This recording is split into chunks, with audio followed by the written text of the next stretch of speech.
ស្ពៃក្តោបដំបងឡើយវាគឺជាស្ពៃធម្មតាទាំងបងអូនបន្ទាប់ពីវាដល់ថ្ងៃដល់ខែមួយដែលវាចាប់ដើមក្តោបបានវាចាប់ដើមក្តោបស្លឹកក្តោបបណ្ដូលក្តោបទួយហ្នឹងមានរូបរាងចេញជាស្ពៃក្តោបដែលយើងអាចកាត់យកទៅធ្វើជាបន្លែធ្វើជាលក់បានបងប្អូនខ្ញុំមិនដែលដឹងថាស្ពៃក្តោបហ្នឹងខ្ញុំស្មានថាស្ពៃក្តោបហ្នឹងយើងបណ្ដោះកូនតូចមកវាចេញរូបរាងជាស្ពៃក្តោបហើយវាចាប់ដើមលូតលាស់ពីមួយថ្ងៃទៅមួយថ្ងៃពីមួយខែទៅមួយខែហើយវាធំយើងអាចកាត់យកមកធ្វើជាលក់បានបងប្អូនហើយតាមការពិតទៅនៅពេលដែលយើងដោះដំបងយើងដាំដំបងហ្នឹងវាដោះមកវាគ្រាន់តែជាកូនស្ពៃធម្មតាទេបងប្អូនមានតែស្លឹកទេបន្ទាប់ពីយើងដកវាយកទៅដាំ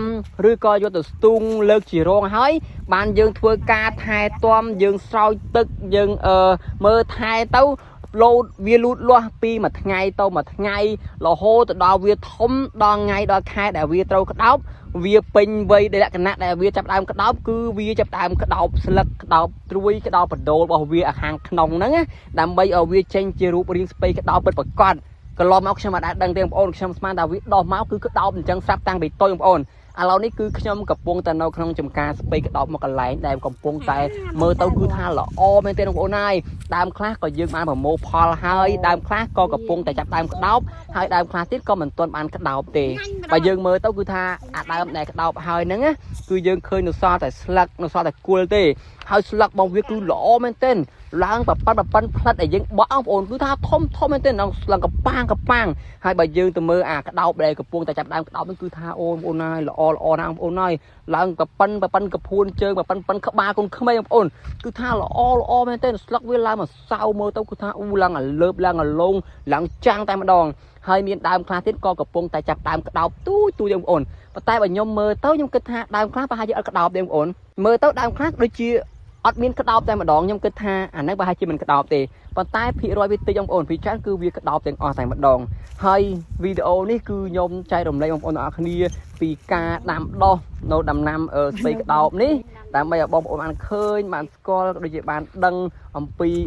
ការដាំដុះអំពីដំណាំកសិកម្មនៅក្នុងតំបន់របស់យើងនៅក្នុងភូមិឃុំស្រុករបស់យើងនេះបងប្អូនគឺនៅខាងរុក្ខគិរីយើងនេះឯងខាងលើប្រជាជាតិបងប្អូនឃើញថាស្ពៃក្តោបទាំងអស់នេះអាដើមដែលយើងបានកាត់ហើយនេះមិនដឹងថាគេអាចយកទៅធ្វើអីបានឬក៏អត់ទេបងប្អូនបើយើងមើលទៅបន្ទាប់ពីគេកាត់អាដើមអាស្ត្រួយក្តោបហ្នឹងហើយមានអសរធៀងអសរដើមអាចាស់ហ្នឹងមិនដឹងថាគេអាចយកទៅឆ្នៃយកទៅធ្វើជាអ្វីមួយឬក៏ធ្វើជាចំណីសត្វចំណីគោបានដែរក៏អត់ទេបងប្អូនឃើញថាវានឹងសល់ច្រើនមែនទែនបន្ទាប់ពីយើងបានកាត់បណ្ដូលវាហើយអាស្ពៃក្តោបបងប្អូនហើយបើថាយើងយកមកទលក់ធ្វើជាលក់អូបងប្អូនហើយស្រួយខ្ញោកតែម្ដងឬក៏យើងយកទៅធ្វើគេស្ងោបងប្អូនតែយើងចំណាំធ្វើគេហៅថាគេអាយើងខែប្រជុំឬក៏គេហៅអីគេខ្ញុំវាអត់សូវច្បាស់ទេអាមុខម្ហូបហ្នឹងគឺថាពេញនិយមមែនទែនហើយបើយើងមើលនៅលើទីផ្សារក៏ឃើញថាការលក់ការចែកចាយការនៅលើទីផ្សារក៏ច្រើនដែរតម្រូវការគឺច្រើនបងប្អូនសម្រាប់ស្ពៃក្តោបនេះមួយគឺខ្ញុំចូលចិត្តដែរបងប្អូនជាលក់ប្រហុកឬក៏ធ្វើបន្ទាប់អីមួយគឺថាខ្ញុំចូលចិត្តដែរអញ្ចឹងវីដេអូថ្ងៃនេះគឺមានតែប៉ុណ្្នឹងទេដែលខ្ញុំចែករំលែកពីការដាំដុះពីដំណាំទាំងអស់នេះបងប្អូនអាដើមដែលយើងកាត់ក្តោបវាហើយហ្នឹងអាដើមសល់ហ្នឹងយើងអាចធ្វើអីបានអត់អានោះវាចេញក្តៀងមកយើងហូបទឹកគ្រឿងហូបអីបានអូវាអាចចេញខ្នែងមកទៀតចឹងអូយើងកាត់ហើយវាចេញខ្នែងមកទៀតយើងអាចយកទៅធ្វើជាលក់ហូបទឹកគ្រឿងហូបអីយ៉ាងទូចទៀតតែយើងអាចយកទៅធ្វើជាចំណីគោចំណីសត្វបានដែរគេបេះឲ្យជ្រូកនោះអូគេយកឲ្យជ្រូកស៊ីណា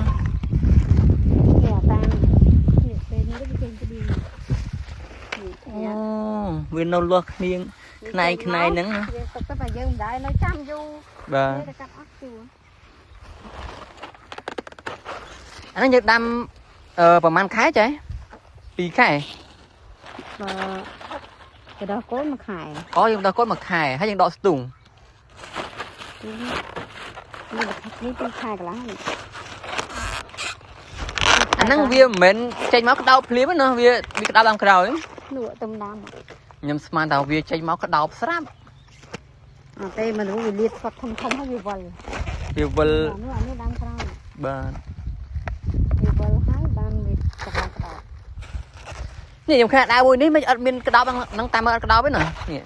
អូអាហ្នឹងពូជវាលាយអូពូជគេដល់ពូជវាលាយវាខ្លាយបាទល្អដល់ហើយមើល